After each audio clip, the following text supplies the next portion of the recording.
Welcome, investors, to the Absolute Return Podcast, your source for stock market analysis, global macro musings, and hedge fund investment strategies. Your hosts, Julian Klimachko and Michael Kesslering, aim to bring you the knowledge and analysis you need to become a more intelligent and wealthier investor. This episode is brought to you by Accelerate Financial Technologies. Accelerate, because performance matters. Find out more at accelerateshares.com.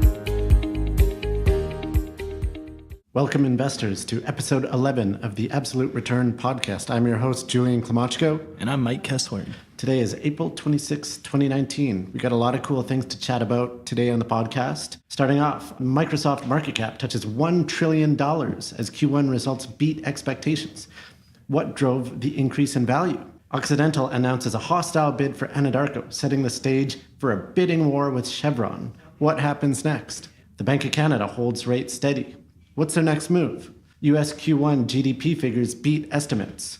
What do the numbers mean? And finally, the private equity Mirage, how to replicate private equity with liquid public securities. Starting things off, Microsoft market cap touches $1 trillion off of strong first quarter results. Now, Microsoft is the third company after Apple and Amazon to reach the $1 trillion milestone. Talking about Microsoft's Q1 results, their profits climbed 19%, which handily topped analyst estimates. The stock was up as much as 5% on the release of the results. I wanted to drill down on some specific numbers out of their quarter, and it shows you even as a $1 trillion market cap company, it can still grow like crazy. Microsoft has a number of divisions that I wanted to highlight.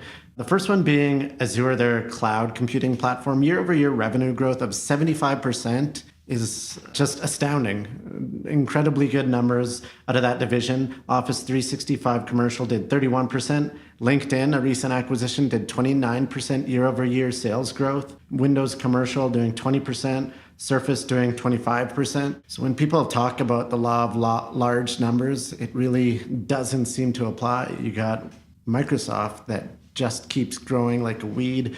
Not just that, but incredibly profitable too. What are your thoughts on the stock? Yeah, I just wanted to touch on the thesis, which is, so part of the thesis is that we're in the early stages of a global enterprise transformation as companies move to the cloud, where Microsoft and Amazon are the dominant players and Google a distant third. And really what this touches on is their hybrid cloud business, meaning that they have the combination of on-premise and then the public cloud infrastructure. And this is kind of this combination is the key differentiator between Google and themselves, where AWS is also able to compete on this basis through the partnership with VMware. Yeah, by AWS, you mean Amazon Web Services. Yes.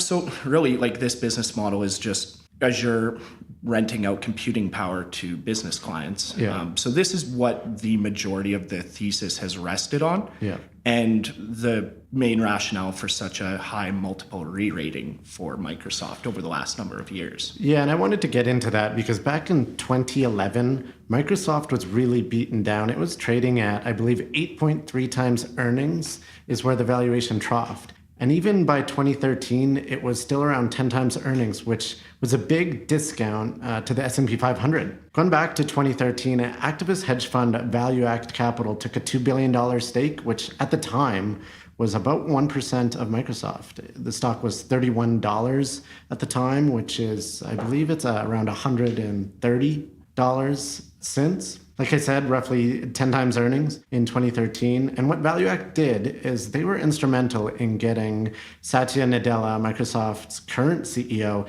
in that position from longtime CEO Steve Ballmer, who had been there for 13 years at the time. And the stock was lower than where it was 11 years ago. And ever since Satya Nadella came in, the stock's just taken off. Not only has it gone from 30 to 130, that wasn't all on earnings growth, although quite a bit of it was. But the multiple re-rated, i.e. sentiment, changed on the stock such that the valuation went from 10 times earnings to 30 times earnings where it sits now. So a discount to the market to a fairly sizable premium, which is a very interesting dynamic in my opinion. Absolutely, and it just goes to show that like execution is the most important aspect of running a company.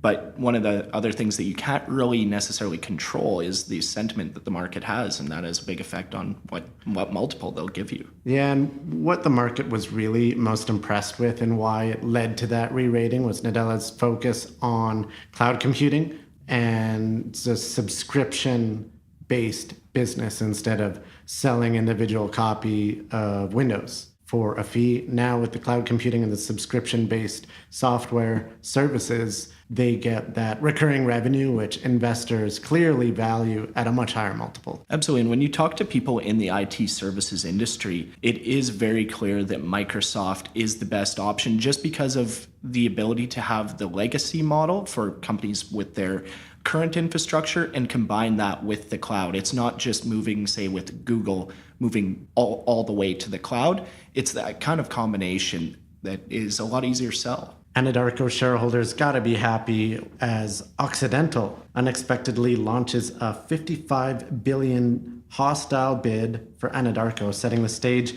for bidding war with Chevron. As we previously discussed on this podcast, Chevron had struck a friendly deal to acquire Anadarko, and in only a couple of weeks, Occidental came in, and I note here that Occidental has a $53 billion enterprise value. They launched a $55 billion hostile takeover for Anadarko. And so they're trying to take over a company that's slightly larger to them, which is, it doesn't happen too often. Net result, Anadarko shares were up 12% on the news. And if you look at the competitive dynamics here, Occidental is going up against an absolute giant in Chevron. Chevron's worth almost $250 billion in enterprise value. So the market is really expecting pretty heated takeover bid here. Getting into some details here, the Occidental bid is at $76 per share, 50% cash. And as far as I know, they have committed financing on the cash portion of that bid through a bridge loan, in addition to other strategies that they're using, versus Chevron's bid at $65 per share. So it's 76 versus 65, and Chevron's bid is only 25% cash. As we have previously talked about, in terms of takeover dynamics, cash is always king, and typically you want to put up as much cash as possible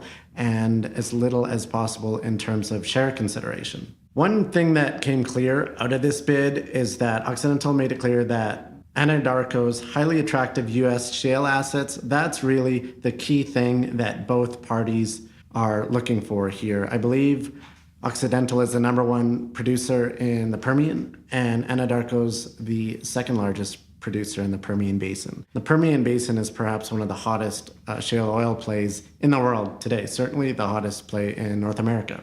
Comparing the bids, Occidental's bid is at a 22% premium to Chevron, fairly sizable. And what happened prior to them going public with a letter and this public offer to Anadarko shareholders is Anadarko actually spurned two offers from Occidental earlier this month and just went for Chevron's lower bid. And they blamed it on thinking that the Chevron bid was much more likely to succeed. Got a quote here from Occidental's CEO, Vicky Holub, saying, "We are the best performer in the Permian Basin, and we have the ability to execute on this development better than anyone else." So there you have it. That's kind of what Occidental is thinking. That's their strategy here. It's really to get their hands on Anadarko's Permian Basin assets. I believe they want to sell 10 to 15 billion in assets once they close this deal, and that's their strategy. What are your thoughts on this one? Yeah, first off, Anadarko did say that they would prefer the Chevron bid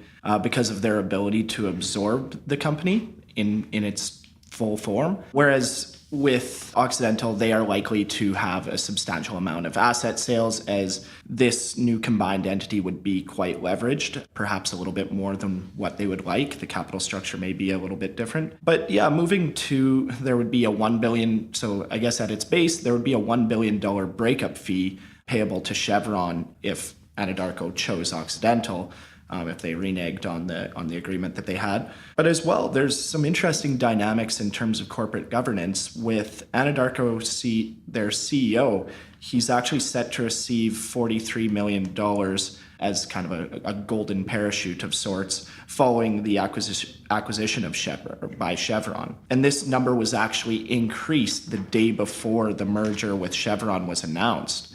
And so I find that kind of interesting that they would do. Typically, you wouldn't do that right before a merger announcement. That would be, months or years ahead. But the other interesting aspect is that their CEO has actually made about $130 million since becoming CEO in 2012, where Anadarko's total return in that time frame has been 3%.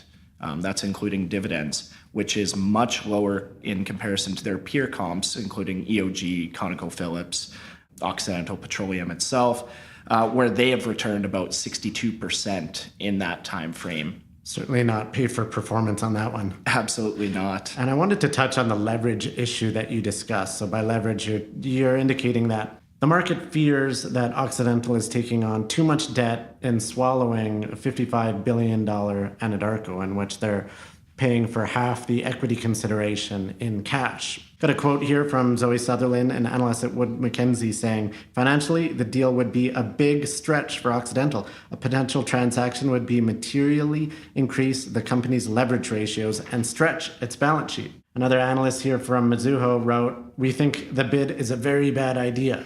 So does pretty much absolutely everyone we talk to. So Occidental shareholders aren't too keen on it. Net result, Anadarko trading at $73 a share. Occidental's bid was 76, Chevron 65, and these move around because a large portion of these considerations are in stock. But clearly, the market pricing in a bid quite a bit above Chevron's price. We'll see what Chevron does here, and we'll monitor that situation. But certainly an interesting takeover battle brewing, and could be quite exciting for Anadarko shareholders specifically. Yeah, and in terms of those Anadarko shareholders, one shareholder that is in favor of the Occidental bid is actually D.E. Shaw, which is quite interesting. But as well, just some other notes on Chevron is that insiders are saying that they're unlikely to raise their offer, but you can't really take that quite at face value, as that could just be part of negotiation. Yeah, the key thing in a hostile takeover battle is the value of the assets. If they're very marquee and rare assets that won't come up for sale again,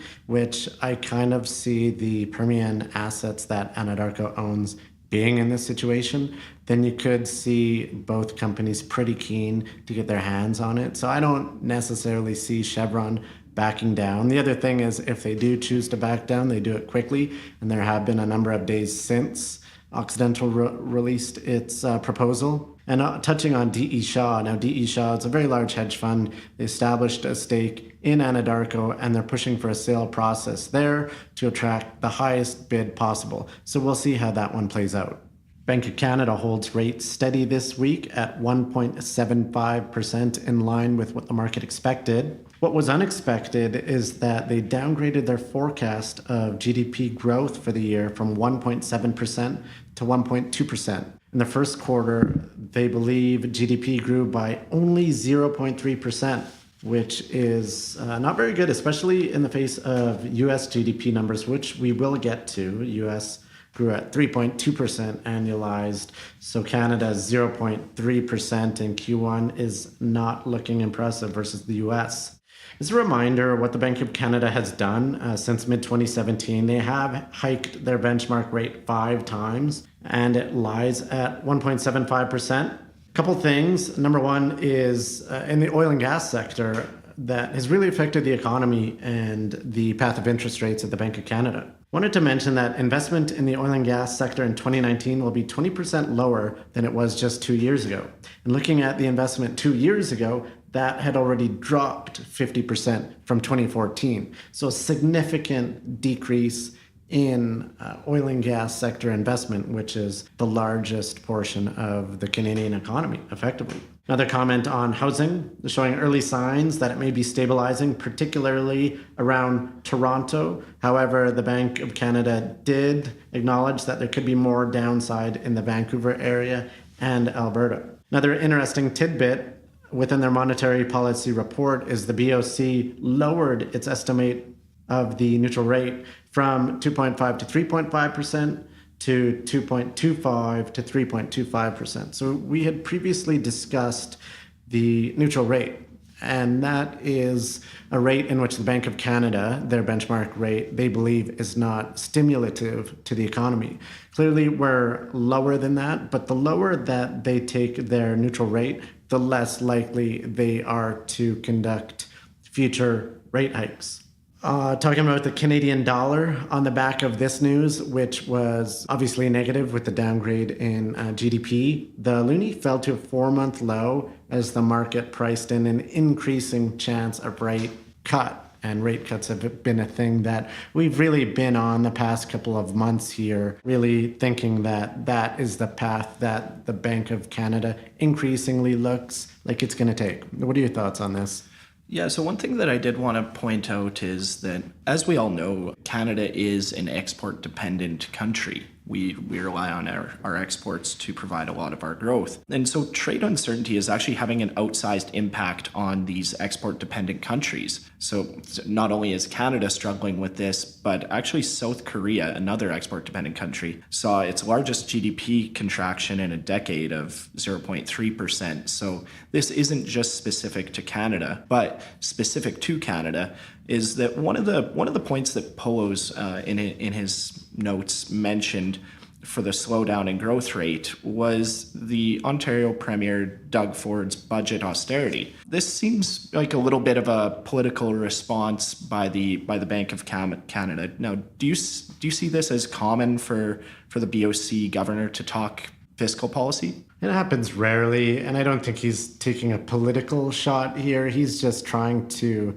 add color and perhaps make excuses for their poor forecasting ability, which can be expected because they really aren't generally too accurate. And if I were to put stock in someone's forecast, either the Bank of Canada's or the markets, I'd choose the market's forecast every time. It's just more accurate, more up to date, and it's the collective insights of thousands of economists, analysts, and traders pricing these in the market intraday, every day. And so I believe that collective wisdom generally forecasts much better than the economists at the Bank of Canada do, or any central bank for that matter. Contrasting those Canadian GDP numbers, we have US Q1 GDP, which actually beat expectations. 3.2% annualized versus, I believe, 2.2% as expected by analysts on a consensus basis. But digging into this 3.2% number, the burst in growth was really driven by a smaller trade deficit and the largest accumulation of unsold merchandise since 2015, which are viewed as temporary boosters to the GDP figure.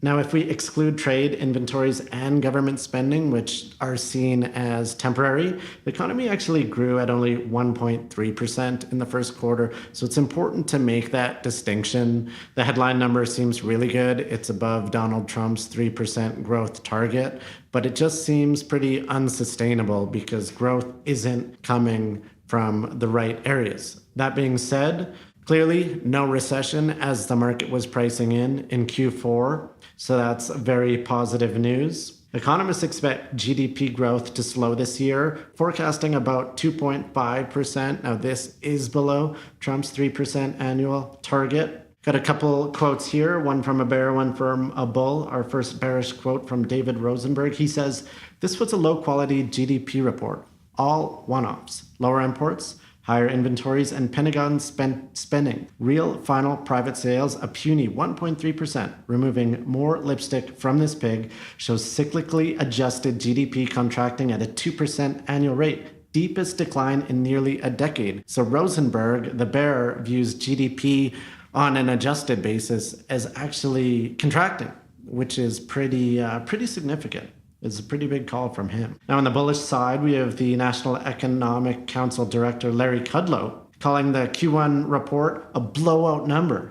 President Trump's policies are rebuilding the economy, and actually the prosperity cycle we're in is gaining momentum, not losing it, he said. Bottom line, the U.S. economy has been on a roll. This marks 10 years of expansion in July, which will be the longest on record. What are your thoughts on these numbers? Yeah, so I'd mentioned how the Canadian economy is largely driven by exports, whereas the US economy is largely, the largest part of the US economy is consumer spending.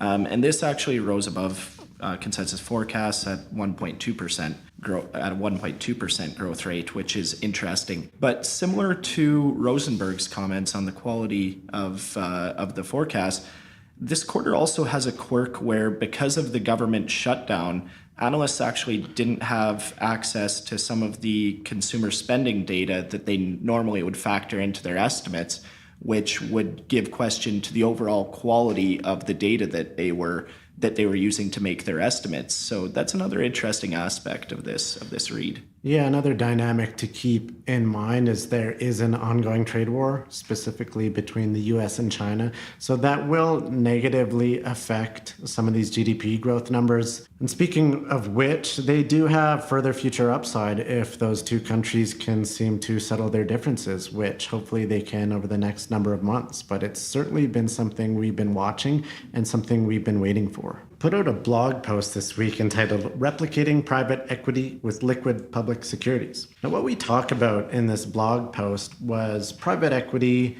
and how to create an investment strategy using publicly traded stocks to effectively give you the same returns that you can get in private equity. Now, touching on private equity, what it is, it's a very large multi-trillion-dollar industry of largely something called leveraged buyouts, where a private equity firm will buy out a company. A lot of the times it's a public company, take them private, utilizing a significant amount of debt. When I mention significant, I believe private equity leveraged buyouts tend to happen north of 6.2 times net debt to EBITDA. So a significant leverage ratio that is over 3 times higher than the average of the S&P 500 company. But utilizing that leverage, and we get into what drives private equity returns in this piece, is that they have had substantial returns, market-beating returns over its history.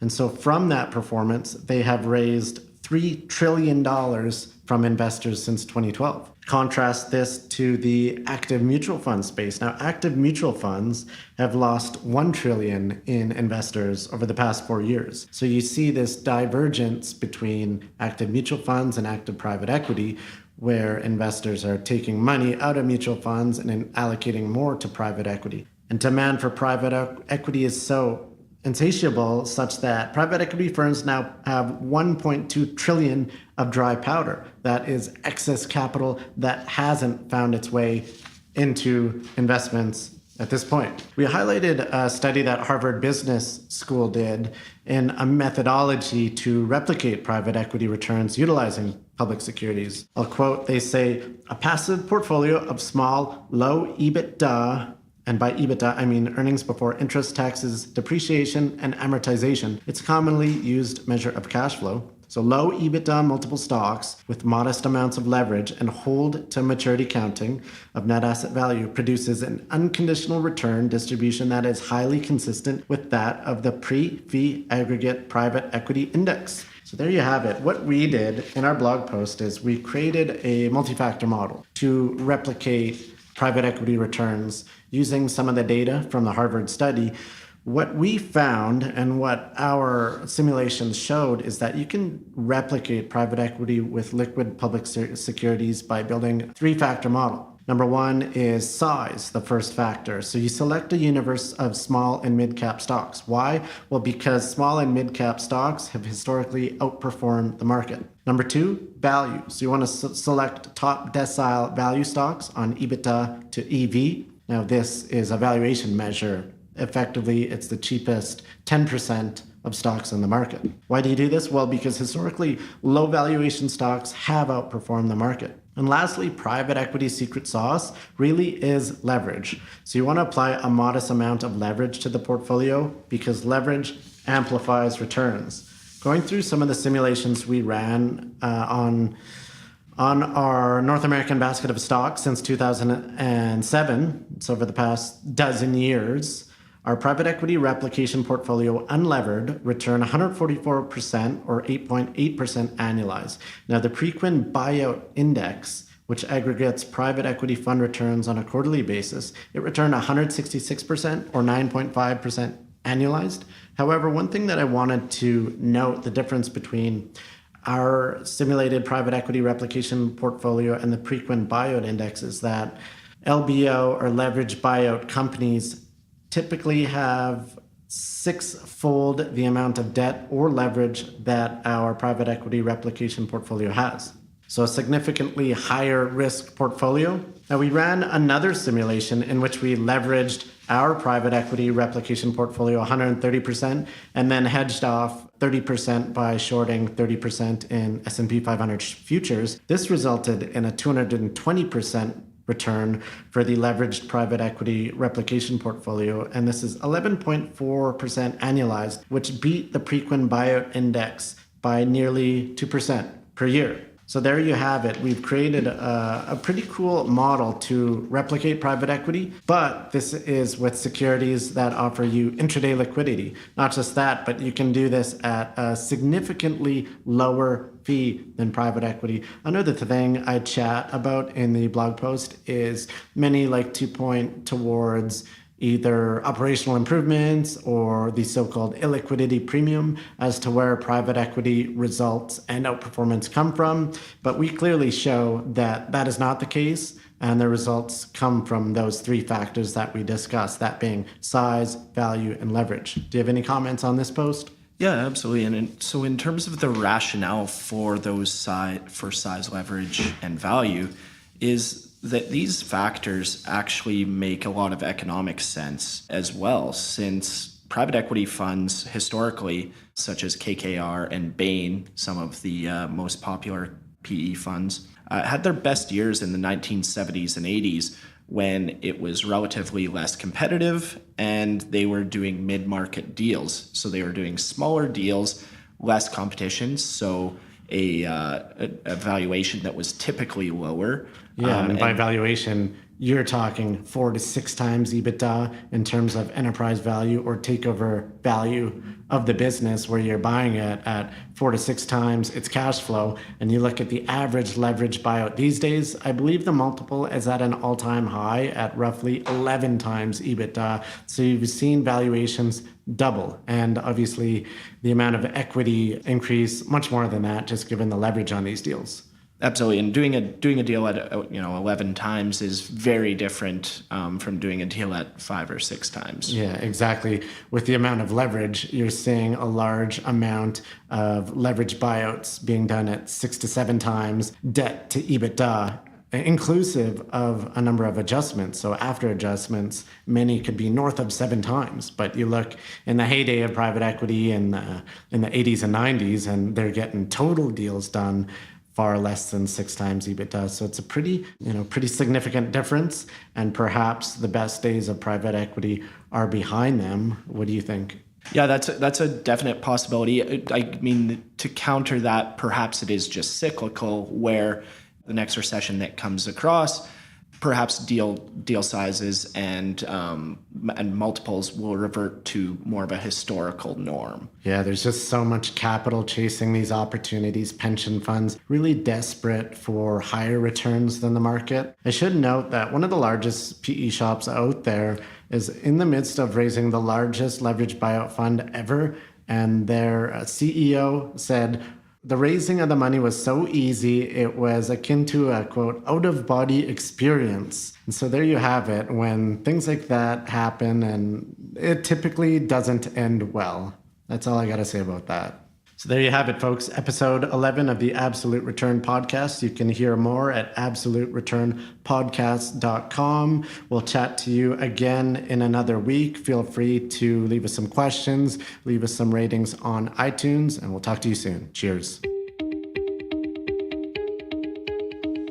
Thanks for tuning in to the Absolute Return Podcast. This episode was brought to you by Accelerate Financial Technologies. Accelerate, because performance matters. Find out more at accelerateshares.com. The views expressed in this podcast are the personal views of the participants and do not reflect the views of Accelerate. No aspect of this podcast constitutes investment, legal, or tax advice. Opinions expressed in this podcast should not be viewed as a recommendation or solicitation of an offer to buy or sell any securities or investment strategies. The information and opinions in this podcast are based on current market conditions and may fluctuate and change in the future. No representation or warranty, expressed or implied, is made on behalf of Accelerate as to the accuracy or completeness of the information contained in this podcast. Accelerate does not accept any liability for any direct, indirect, or consequential loss or damage suffered by any person as a result of relying on all or any part of this podcast, and any liability is expressly disclaimed.